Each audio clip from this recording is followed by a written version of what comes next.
Saya sebut kadang-kadang kebiasaan buruk ketika masih Kristen itu terbawa-bawa dalam Islam. Nah, ini ada ayat yang ini sudah umum ya sebenarnya. Bagi yang sering belajar Kristologi dalam Roma 3 ayat 7 ya. Yang bunyinya, tetapi jika kebenaran Allah oleh dustaku semakin melimpah bagi kemuliaannya, mengapa aku masih dihakimi lagi sebagai orang berdosa? Ayat Roma pasal 3 ayat 7 ini bertolak belakang dengan tadi ya, surat Al-Ankabut ayat 3 yang saya baca. Kalau surat Al-Ankabut jelas Allah itu mengatakan dengan tegas bahwa ya Allah tahu siapa di antara kalian yang berkata benar dan Allah tahu siapa di antara kalian berkata dusta. Artinya apa? Artinya Allah tidak suka orang yang berdusta, ya. Tapi kalau di ayat ini berdusta untuk kemuliaan Tuhan itu diperbolehkan. Nah, ini jangan sampai ya dalil ini masih nempel di kepala para mualaf-mualaf mantan-mantan pendeta.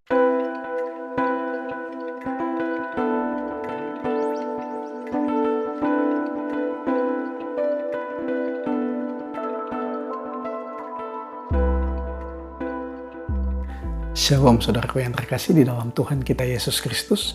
Salam jumpa kembali bersama dengan saya, Oliver Vigosal. Saudaraku, apakah benar Alkitab mengajarkan dan mengizinkan kita untuk berbohong? Dan apakah berbohong itu dapat mendatangkan kemuliaan bagi Allah? Memang ayat Roma pasal 3, ayat yang ke-7 sering sekali digunakan oleh ustadz-ustadz untuk mengatakan bahwa kekristenan dibangun di atas dasar kebohongan Paulus karena dia berdusta dan dia mengakui di Roma pasal 3 ayat 7. Seperti apa yang dikatakan juga oleh Ustadz Moko Ginta di dalam videonya ini. Paulus, padahal kalau kita lihat latar belakang Paulus, ya, kita lihat nih, ini Paulus sendiri yang berkata, ya, di Roma 3 ayat 7 apa kata Paulus? Jika kebenaran Allah oleh dustaku semakin melimpah bagi kemuliaannya, mengapa aku masih dihakimi lagi sebagai orang berdosa? Jadi Paulus sendiri dia mengaku mantan berdosa. Dengan segala cara, walaupun dengan bohong dusta dia lakukan. Ya. Saudaraku yang terkasih, mari kita lihat Roma pasal 3 ayat 7 ini.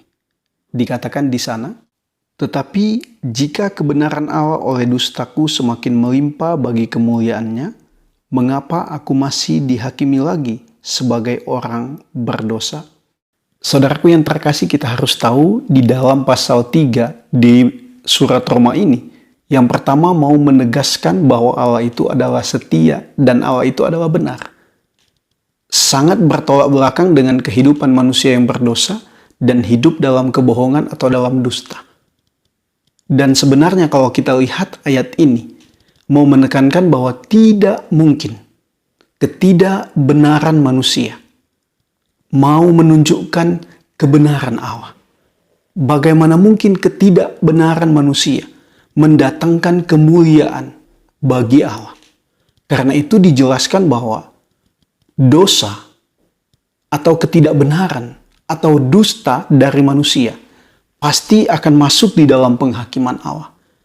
Setelah itu pasti akan mendatangkan hukuman Allah. Jadi ketika Paulus mengatakan bahwa tetapi jika kebenaran Allah oleh dustaku semakin melimpah kemuliaan, artinya bukan berarti Paulus berdusta dan itu memuliakan Allah. Bukan. Tetapi Paulus mau menegaskan bahwa dia manusia berdosa. Tetapi dosanya itu tidak mungkin manifestasi dari kebenaran Allah. Jadi ketika dia melakukan dosa, bukan berarti dosa itu adalah satu bukti bahwa kebenaran Allah nyata di dalam hidupnya. Bukan demikian. Tetapi ketika dia berdosa, ketika dia berdusta, itu adalah sesuatu yang menentang Allah dan pasti dihukum oleh Allah. Karena itu dia katakan, mengapa aku masih dihakimi kalau itu mendatangkan kemuliaan bagi Allah? Seharusnya ketika mendatangkan kemuliaan bagi Allah, maka dia pasti bukan dihakimi, melainkan dipuji dan diapresiasi oleh Allah. Jadi saudaraku, apakah benar kekristenan dibangun di atas dusta Paulus? Tidak, saudara. Dalam bagian ini mau menegaskan kesetiaan dan kebenaran Allah. Dan mau menegaskan bahwa manusia itu berdosa dan keberdosaan manusia tidak mungkin itu menunjukkan kebenaran Allah. Tidak mungkin meninggikan dan memuliakan kebenaran Allah. Tidak mungkin itu menjadi manifestasi dari kebenaran Allah. Ini jelas, saudara. Jadi ingat bahwa Allah sangat-sangat murka dengan dosa dan dengan kebohongan. Dan kita tidak diizinkan untuk melakukan, mengucapkan kebohongan dengan tujuan apapun. Tetap percaya bahwa Alkitab adalah firman Allah dan tidak ada kebohongan di dalamnya. Tuhan Yesus memberkati kita semua. Christ is enough for me.